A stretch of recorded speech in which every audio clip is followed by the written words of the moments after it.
കേരളത്തിൽ നിയമവാഴ്ച തകർന്നിരിക്കുകയാണെന്നും പുതിയ സംഭവവികാസങ്ങളിൽ ശക്തമായ പ്രക്ഷോഭം ആരംഭിക്കുമെന്നും മുസ്ലിം ലീഗ് ദേശീയ സെക്രട്ടറി പി.കെ. കുഞ്ഞാലിക്കുട്ടി പറഞ്ഞു. മലപ്പുറത്ത് മാധ്യമങ്ങളുമായി സംസാരിക്കുകയായിരുന്നു അദ്ദേഹം. മലപ്പുറം ജില്ലയിൽ ഒരു ജില്ലയിലായിട്ടല്ല, മൊത്തത്തിൽ കേരളത്തിൽ സംഭവിച്ചു എന്ന് വന്നുകൊണ്ടിരിക്കുന്ന വെളിപ്പെടുത്തലുകൾ, പോലീസ് തന്നെ ഇൻവോൾവ് ചെയ്യുന്ന അനവധി ക്രൈമുകൾ, അതും സ്വർണ്ണക്കടത്ത് തുടങ്ങി അതുപോലെയുള്ള കാര്യങ്ങൾ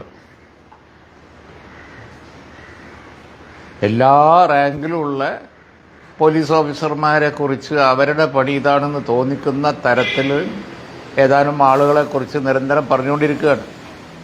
അത് കേരളം ചർച്ച ചെയ്തു. ഇത് നിയമവാഴ്ചയുടെ വലിയൊരു തകർച്ച ആയിട്ടാണ് ജനങ്ങൾക്ക് ഫീൽ ചെയ്യുന്നത്. പലരും ചോദിക്കുന്ന പോലെ ഞങ്ങൾ സംരക്ഷണത്തിന് ആരെ സമീപിക്കണം എന്നുള്ളതാണ് പ്രശ്നം. ഈ ഇപ്പോൾ വെളിപ്പെടുത്തൽ ഒരു ഭരണകക്ഷി എം എൽ എ വെളിപ്പെടുത്തി എന്നുള്ളത് അല്ല, പക്ഷേ വെളിപ്പെടുത്തലിലൂടെ എന്ത് പുറത്തു വന്നു എന്നുള്ളതാണ് പ്രധാനം. ആ വന്ന കാര്യങ്ങളൊക്കെ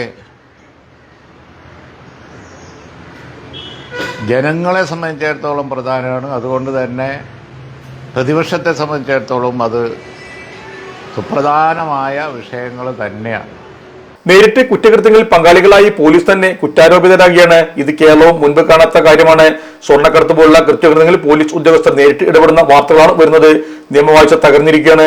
തങ്ങളെ സംരക്ഷിക്കാൻ ആരെ സമീപിക്കണമെന്നാണ് ജനം ചോദിക്കുന്നത്. സർക്കാരിനാണ് ഈ സംഭവങ്ങളുടെ ഉത്തരവാദിത്തമെന്നും അദ്ദേഹം വ്യക്തമാക്കി. വിവരങ്ങൾ ആര് വെളിപ്പെടുത്തുന്നു എന്നല്ല, പറഞ്ഞ കാര്യങ്ങളാണ് പ്രധാനം. UDF വളരെ ഗൗരവത്തിലാണ് ഈ വിഷയങ്ങളെ കാണുന്നത്. ശക്തമായ ജനകീയ പ്രക്ഷോഭമുണ്ടാകും. അക്രമങ്ങൾ കൊണ്ട് ഇത് അടിച്ചമർത്താമെന്ന് പോലീസ് കരുതണ്ട. UDF മുസ്ലിം ലീഗും ശക്തമായ പ്രക്ഷോഭവുമായി മുന്നോട്ട് പോകും. ഈ സംഘടിത വ്യവസ്ഥയ്ക്കെതിരെ ശക്തമായ ക്യാമ്പയിൻ സംഘടിപ്പിക്കുമെന്നും അദ്ദേഹം പറഞ്ഞു. നമ്മുടെ സംതൃപ്തിയേക്കാൾ വിലപ്പെട്ടതാണ് നമുക്ക് വേണ്ടപ്പെട്ടവരുടെ സന്തോഷം. പരിശുദ്ധമായവ ഹൃദയപൂർവ്വം സമ്മാനിക്കുമ്പോൾ നമ്മുടെ സന്തോഷവും ഇരട്ടിയാകും. Dubai Golden Diamonds, Pride of Generations, India, Oman, Bahrain.